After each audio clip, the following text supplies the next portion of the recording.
क्या बताऊं मम्मी, परेशान करके रख दिया है मेरी सास ने मुझे। एक तो घर का सारा काम करवाती है, ऊपर से इन्हें मेरा कोई काम भी पसंद नहीं आता है। बहुत ही अजीब औरत है। बहू, ये मेरा सूट है, जरा इसे धो देना। क्या मम्मी जी, जब दोपहर में मशीन लगाई थी तब बताती थी, बाकी कपड़ों के साथ इसे भी धो देती। अब अकेले इसके लिए फिर से मशीन चलानी पड़ेगी। वो क्या है ना बहू, पहले मुझे लगा कि ये साफ है, पर सही से देखा तो ये गंदा है। पर इतना भी गंदा नहीं है कि मशीन में धोना पड़े। तुम एक काम करो, फटाफट हाथ से धो दो, 5 ही मिनट तो लगेंगे।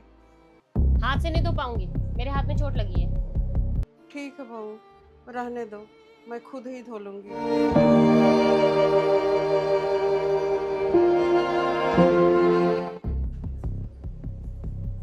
देखा आपने कैसे परेशान करती हैं मुझे। चाहती तो पहले भी दे सकती थी, पर नहीं, इन्हें तो मजा आता है मुझसे जानवरों की तरह काम करवाने में। और अभी देखिएगा, मैंने मना कर दिया ना, तो ये जानबूझकर तब बैठेंगी धुलने के लिए जब ये आने वाले होंगे, और फिर करेंगी मेरी बुराई। मैं तो तंग आ गई हूँ इस बुढ़िया से।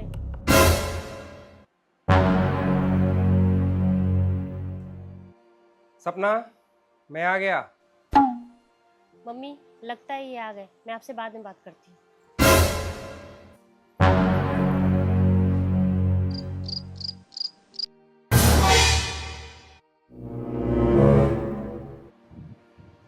सुनो, वो कॉलोनी वाली मनोहर को जानती हो? मनोहर? वही ना जिसकी बड़ी सी मिठाई की दुकान है? हाँ वही। उसका तलाक हो गया। क्या? उसका तलाक हो गया? हाँ, और छौंकने वाली बात ये नहीं है कि उसका तलाक हो गया। छौंकने वाली बात तो ये है कि जो एलिमनी के पैसे उसकी औरत को मिलने चाहिए थे, उल्टा उसकी औरत को अब देने पड़ेंगे। औरत को देने पड़ेंगे? लेकिन एलिमनी तो हस्बैंड देते हैं ना अपनी वाइफ को। हाँ, लेकिन ये तलाक उसकी बीवी और उसके घर वालों की वजह से हुआ है ना। उसकी बीवी और घर वालों की वजह से हुआ है? मतलब क्या, वही घर घर की कहानी। अब घर में 4 बर्तन हैं तो बजेंगे तो है ही, ये आम बात है। पर उसकी बीवी कुछ ज़्यादा ही तेज थी। अपने ससुराल की चीज़ें अपने मायके में बताती थी अपनी मम्मी को। कभी ससुराल की बुराई तो कभी पति की बुराई। आज इसने ये बोला तो कल ये हुआ था। सारा दिन बस इधर की बात उधर करती रहती थी। ऐसे ही किसी दिन उसने मनोहर की कोई बात बता दी। इस पे उसके भाई को गुस्सा आ गया।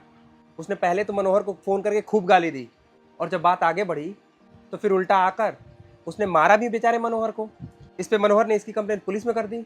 जब बात खुली तो पता चला कि इतनी बड़ी बात भी नहीं थी। लड़की और उसके घर वालों ने कुछ ज़्यादा ही हवाबाजी कर दी। बस इसी बात पे हो गया तलाक। और वो एलिमनी के पैसे?